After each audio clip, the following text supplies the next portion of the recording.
You know, it seems like there's just this overwhelming desire for a superstar to leave whenever they are at a small market team. Like, it's just mind blowing how many just bandwagon casuals come in and want a superstar to just go join the Lakers or go to ball. Like, it's just like, holy shit, shut up, dude. It's crazy. There's so much talk just saying like every possible thing that a team does is negative whenever you want that star to leave. And a lot of that is happening with the Pelicans right now because of the free agency situation that everybody apparently hates us and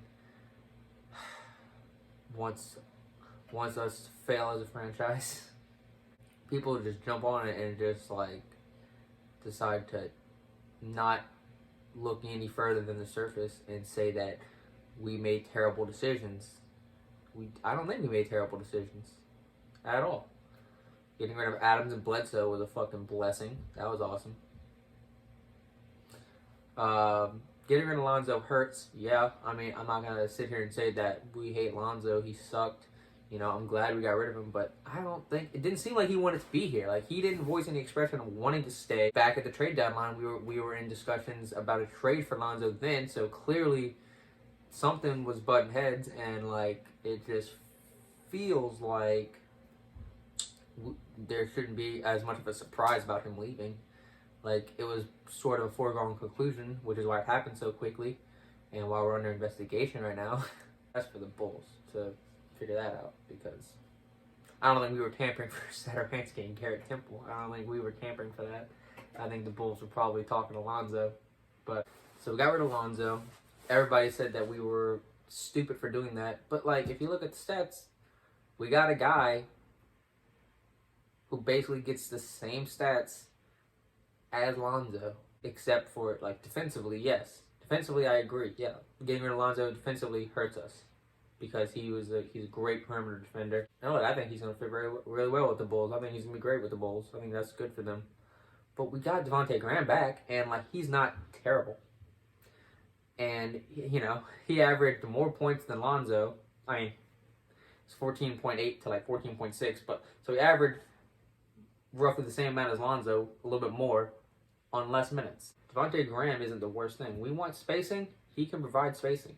And then, I mean, we get Valanciunas, who is like, I feel like nobody cares about that. It feels like nobody cares that we got Valanciunas, and he's amazing. You know, this dude was getting 17 points a game. You know, and he can defend better than Steven Adams, I believe. You know, he can make mid-range shots, adds more spacing than Steven Adams did. So it's better defending, more spacing, opens up the paint for Zion. That's great. Don't want to see this or see that. They're just locked in and being like, we got rid of Alonzo. We suck. And it's like, that's not the truth. Every time I get on Twitter, all I have to see is like people shit talking the Pelicans moves.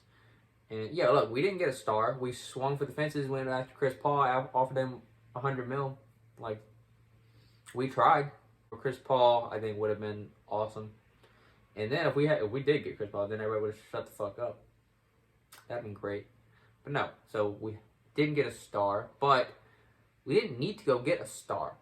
We have Zion and BI. Like, that's our big two. We got in Valanciunas, who's a great big addition to, like, that's a good addition to the team. That helps us. And then you get your 2 draft picks, 2 defensive-minded guys. Trey Murphy, I'm really excited about. That's gonna be cool. I hope he lives up to potential, because I have a lot of high hopes for him. Summer League starts for the Pelicans in 4 hours, I believe. Yeah, we didn't go get a superstar power. Like, we didn't do what the Lakers did and go get big names like Melo, Russell Westbrook. What we did do was we got rid of the things that We got rid of the things that were hurting us, which were, Steven Adams, Bledsoe. Neither of them performed defensively what we thought they were. I think that should be talked about more than the Alonzo Devontae Graham thing, because the Alonzo Devontae Graham thing is more or less like a, what I look like, nah. Like, I mean, they're fairly even.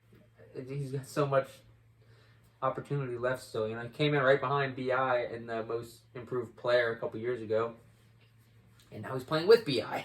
Now Devontae Graham is going to come in and most likely get more minutes than he did at Charlotte, right? Like, that's good. So up his minutes, up his stats, right? I mean, that's logic. That's how it's going to work. And I think he wants to be here, which again, I don't think Lonzo did. I don't think he disliked his time in New Orleans. Obviously, him and Zion had great chemistry. Okay, that could have been the second coming of Crescent City Connection right there, but didn't happen. Didn't stick around.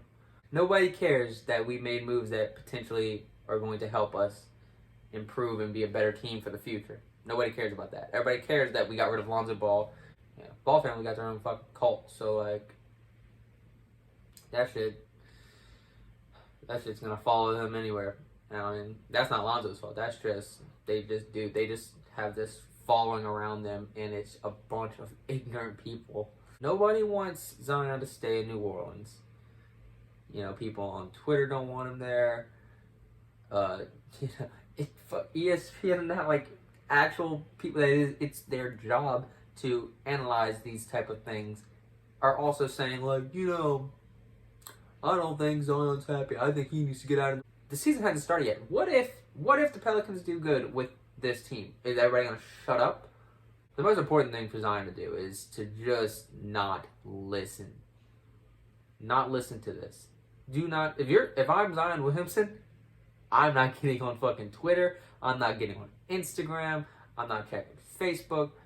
I'm not getting on any of that. I get rid of social media and I just focus on my team, because holy shit. I feel like I talked about it last time whenever I was like, Giannis blocked out all this shit and has, now risen all the way to the top. And that's the only way you can shut people up.